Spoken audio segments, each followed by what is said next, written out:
amounting to 40% of the infections being registered in the country. Well, talk to us via social media platforms as Switch TV Kenya, Joel Chacha M on Twitter, as well on Facebook, Switch TV Kenya and Joel Chacha. Can also send us an SMS via 111 444 111. And we begin. Nakuru now becomes Kenya's fourth city. President Uhuru Kenyatta, who was hosted by Nakuru Governor Lee Kinyanjui, conferred the city status to Nakuru municipality today. According to the Commander-in-Chief, the city will now create more job opportunities to the youth. Chepto Boit with the details. Nakuru oye! Nakuru hamjambo! President Uhuru Kenyatta has today awarded a city charter to Nakuru County, making it the fourth city in the country. I welcome you all to the fourth and newest city in Kenya, Nakuru City. According to the head of state, Nakuru municipality is expected to exponentially grow in all sectors following the new city status that will translate into increased standards of living and job creation to the youth. Na watu wanakuja, wanapanga factory zao na mambo mengine mengi. Si kazi inatokana na hiyo mafactory jameni. Hiyo ni kumaanisha ya kwamba vijana wetu kazi wako naye kwa sababu ya ile maendeleo ambayo inafuata city zetu tukizijenga. Nakuru Governor Lee Kinyanjui had this to say about his county's new title. Today we become the first city to be awarded the charter under the 2010 Constitution. We are overwhelmed with gratitude because this journey has been long and sometimes doubtful. I take this opportunity to thank all those who worked with us. The elevation of Nakuru municipality to the fourth city follows an intervention by the Senate. This is after the House adopted a report by the Devolution and Intergovernmental Relations Committee, which paved way for the elevation of Nakuru town. Nakuru now joins Mombasa, Kisumu and Nairobi cities. As a city, Nakuru will enjoy, among others, more funding by the national government. Chepto Boit, Switch TV. We now shift gears to matters politics. President Uhuru Kenyatta has publicly drummed up support for ODM party leader Raila Odinga, saying leadership is not a sprint. Speaking today after conferring city status to Nakuru County, Uhuru has hit back at his opponents who have constantly been criticizing him for his handshake with Raila Odinga. Our very own Majibu Kisau has more. Munanielewa? Ukikuja waambie huyu ni mzee hafai, tunataka kijana, sijui huyu ni ako namna hii, huyu ako namna hii, huyu ako namna ile. Mtu anachagua na bongo bana, mtu achagui na uongozi. Sio sprint, ni marathon. Wewe utakimbia hapa, by the time umefika pale pumzi imeisha. Lakini mzee amekanyanga polepole akuja kupitia ukiwa bado kwa barabara. Politics took center stage at the event in Nakuru today. President Uhuru Kenyatta poured his heart out as he warned the Kenyan youth against political corruption and deceit. Jichungeni jameni. We should not take peace for granted. Tunaelewana? Ndipo naambia vijana, mimi sasa sio kijana.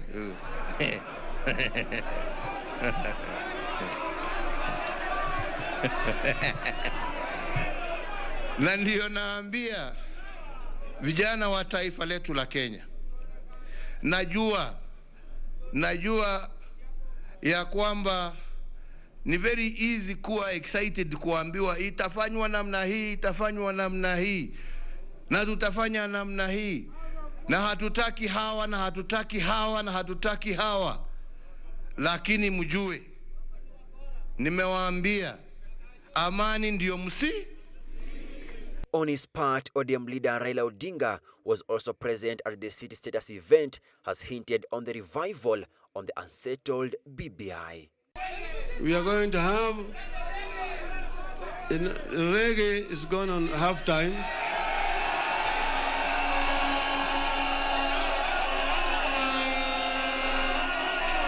imeenda, reggae is on half time. It will come back. Mpira itaendelea. So I'm inviting people to come to Nairobi on the 10th of this month, when we are going to talk about azimio la umoja ya watu wa Kenya.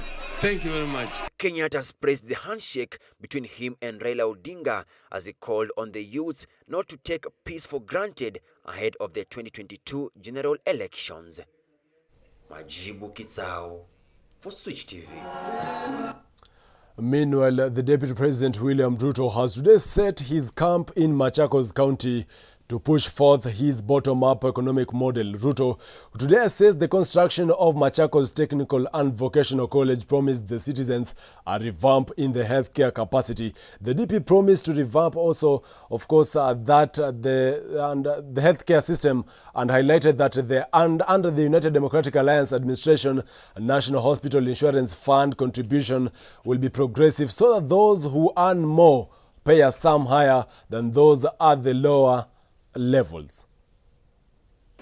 We will have a working public health insurance scheme that will make it possible for every Kenyan to pay their hospital bills, and we will remove the curse of poverty on Kenyans that is visited upon them by matters to do with medical bills.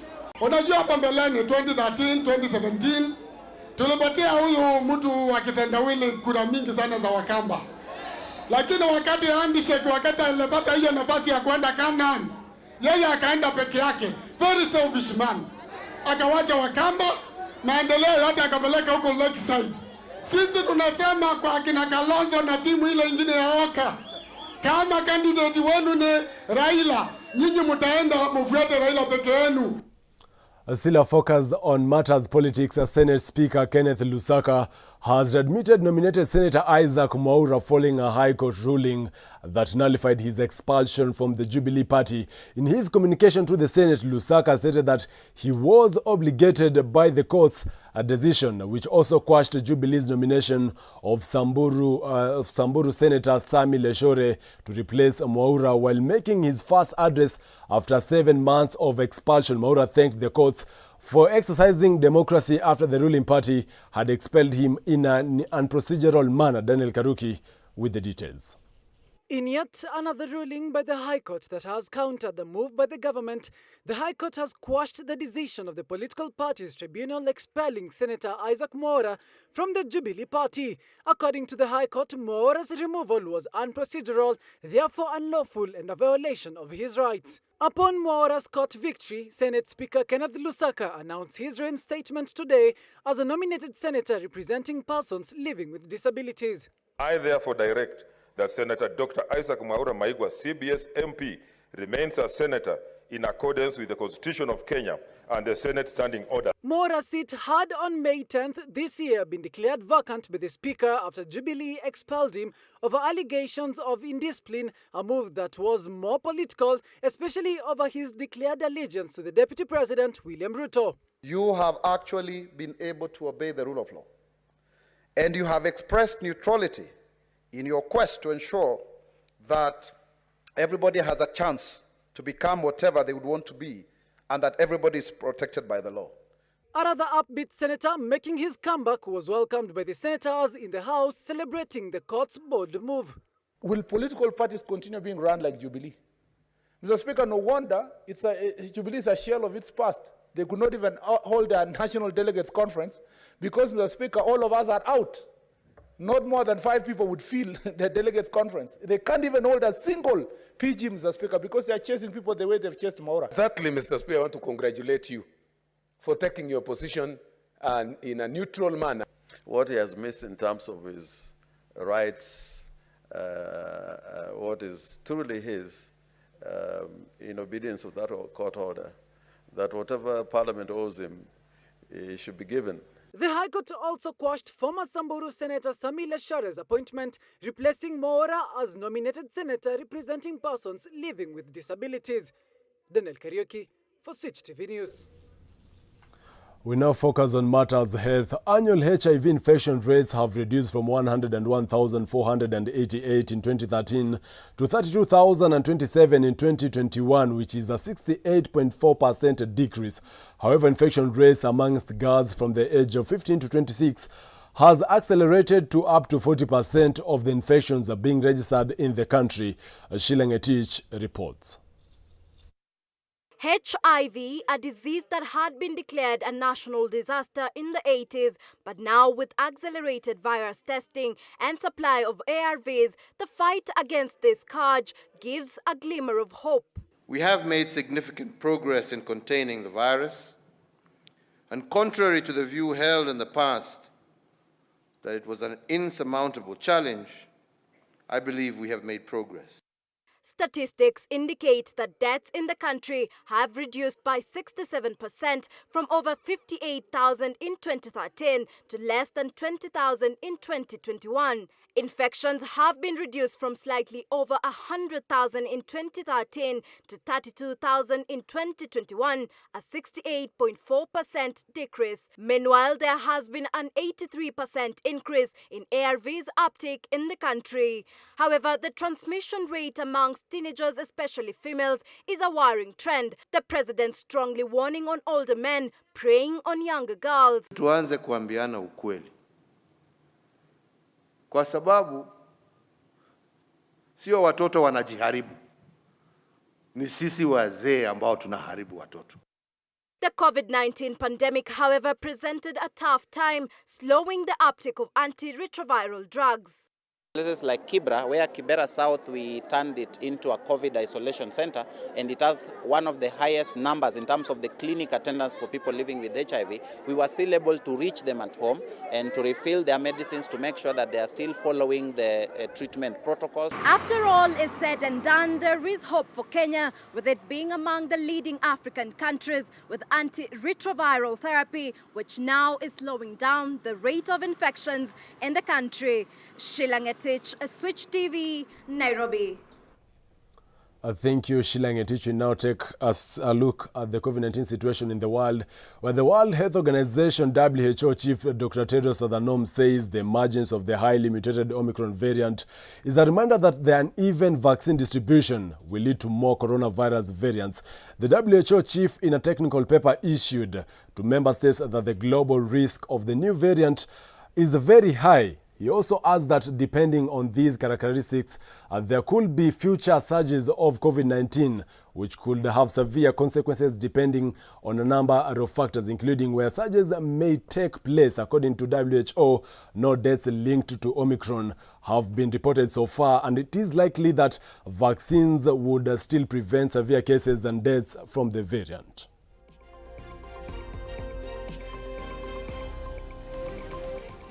Of the world's vaccines have gone to G20 countries. Low-income countries, most of them in Africa, have received just 0.6% of all vaccines. We understand and support every government's responsibility to protect its own people. It's natural. But vaccine equity is not charity. It's in every country's best interests. No country can vaccinate its way out of the pandemic alone. The longer vaccine inequity persists, the more opportunity this virus has to spread and evolve in ways we cannot predict nor prevent. Kenya actually has today recorded about 76 new COVID-19 cases. And of course, now 13 minutes past 7 p.m. we take a short commercial break. We'll be back with more. Stay tuned.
Welcome back to Breaking Today. My name is Joel Church and our sign language interpreter is Teresia Washira. And still a focus on matters of health. There are a range of different contraceptives options currently in the country. However, the moral decay in the society has attributed to rampant carelessness of youth not embracing contraceptives, which is now taking a toll on them as sexually transmitted diseases continue to grow. Mariam Jahid expounds more. The deeply ingrained expectation about a woman's duty in the African culture to reproduce creates apprehension in men that their wives may be unfaithful if they use contraception. Some women in the country have also stereotyped the usage of contraceptive as immoral, as others perceive that the use of some contraceptives, such as the 3-month injection depot, may cause infertility. In most cases, women tend to use various contraceptives, unlike men who are hesitant to use other contraceptives, such as vasectomy and sticking to condoms. Depot injection, because we call it depot, it is basically a hormone that is usually injected for 3 months, and it is very much in use in the country. And it has got its effects, and its job again also is to still inhibit ovulation. That is how it works. It has got its own side effects, where some people might get some bit of bleeding, some might get something we call breakthrough bleeding, some people may get a bit of spotting here and there, some menstrual irregularity. There is also sometimes where there's a delay in return to fertility.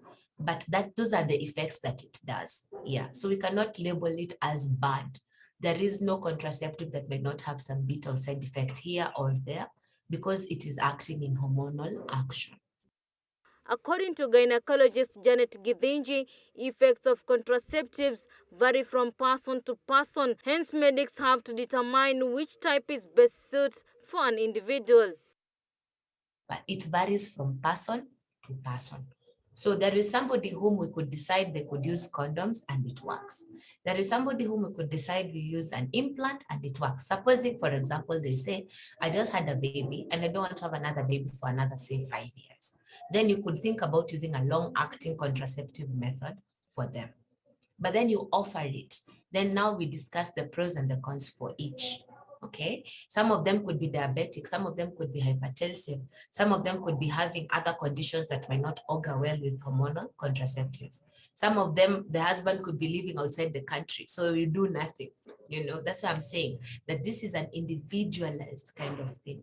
You decide based on the patient's choices, you decide based on the patient's history, you decide based on the patient's needs. So it is a very needs-based kind of conversation. Statistics from the National AIDS Control Council indicate that there is a concern of rising cases of sexually transmitted disease. Is low so that it can allow for the baby to grow. As a result, even if they do get sexually transmitted infections, then they manifest a little bit more strongly because the immunity is low. So whatever ideally presents then would present a bit more glaringly as a result. According to Dr. Githinji, pregnant women have fallen prey to some of these diseases due to their low immunity during their pregnancy period. Honest with ourselves, because the truth is, children, unfortunately, are having sex, and that is a harsh truth. The mean age at sex is 15 years and below. It has actually gone down, and it is continuing to do so because there is a lot of exposure of these children to a lot of material that is sexual in nature, be it social media, be it access to phones, be it us being in the 21st century. There is a lot of sexualized content that is happening in social media. The government and stakeholders involved in contraceptives have now been encouraged in ensuring universal availability and security of contraceptive methods so as to meet the demands of Kenyans of reproductive age in managing and attaining their desired family sizes and also curbing sexually transmitted disease. Reporting for Switch, my name is Mariam Jahid.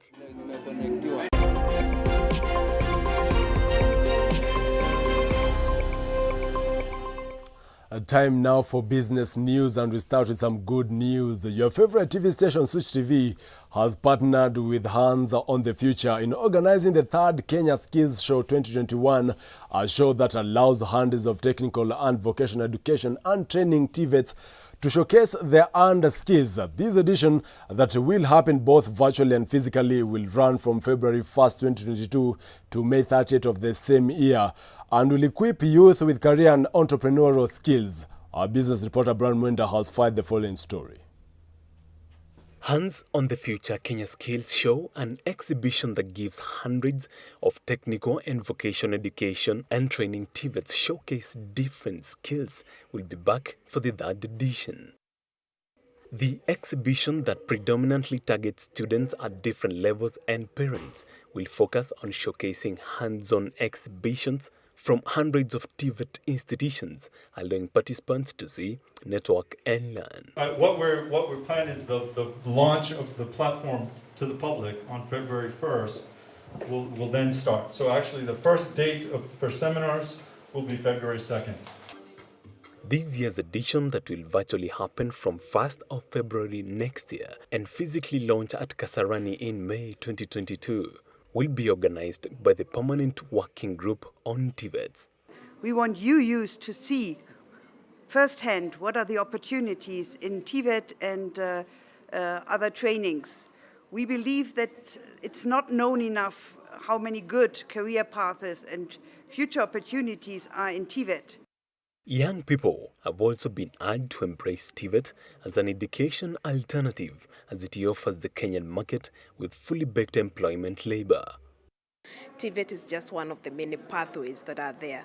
For example, once you clear your high school, you have an option to go the training way. The training way is maybe joining the university. You have an option of apprenticeship, and that is now the TVET part. You have an option of entrepreneurship. So at apprenticeship, and this is the model that Kenya is copying, the model from Germany, whereby students can learn and also go to the industry at the same time. This is happening with CEDAC, and we have been piloting this since the year 2015, and it is really working because one of the easiest ways and cheaper ways of getting a qualification is through a TVET institution. I personally come from Germany, and in Germany 50% of careers start with TVET, and some of them earned much more in the beginning of their career than I did after my long law study looking for my first job. So I was envious of them, and think about it, have a look, and then also be supportive and be innovative in the career path advice to your young ones. TVET Authority. Your favorite TV station, Switch TV, will bring you this enticing show, and so you don't have to worry about missing out. Now, as we remain with the Hands on the Future, TVETs is the way to go. Brian Mwenda, Switch TV, Nairobi. As West Electrical and Electronic Equipment Center Limited, WE Center, which is one of the 5 winners of the KCJF competition for 2021, has announced that it is seeking to create 2,000 jobs for the youth in Kenya. The company that focuses on collection and recycling of e-waste materials has disposed over 10,000 tons of e-waste, reduced carbon dioxide emission by over 14,400 tons, and created over 2,000 jobs to the young Kenyans so far. Currently, Kenya is generating 51.3 thousand tons of e-waste annually as per UN data of 2020, and only 1% of these is properly collected and managed, with 99% dumped carelessly.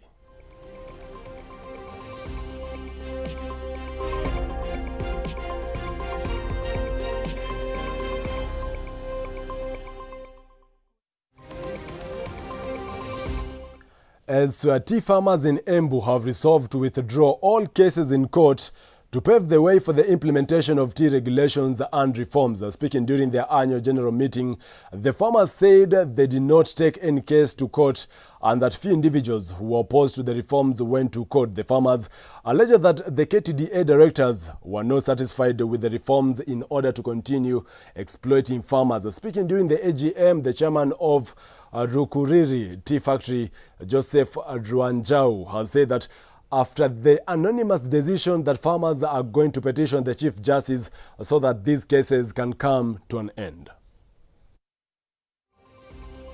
na sisi kama directors tutapetition Chief Justice ndio hizo kesi siharakishwe, ndio ziweze kuachilia hizi regulation ya Munya, ndio wakulima waweze kufaidika na ile Munya regulation.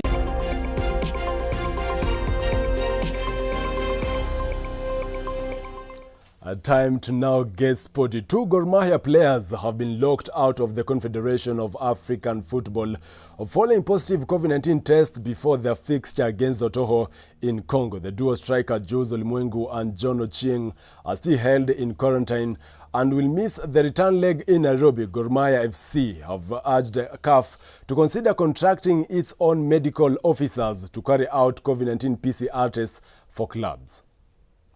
Moving on, Timo Pukki's magnificent left-footed volley salvaged a point for the visitors in the second half, but Dan Smith was unhappy with the manner of Newcastle's opener. Smith felt the decision to award the Newcastle a second half penalty in the Canaries' 1-1 draw at St. James Park was pathetic.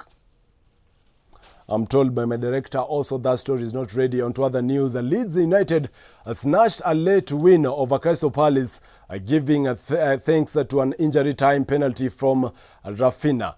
The hosts were awarded a 91-minute penalty when Eagles defender Mark Guehi was adjudged to have handled the ball, with the decision confirmed after video assistant referee check. Well, that's all. We wrap our bulletin today. My name is Joel Church and our sign language interpreter is Teresia Washira. Do have a safe good night.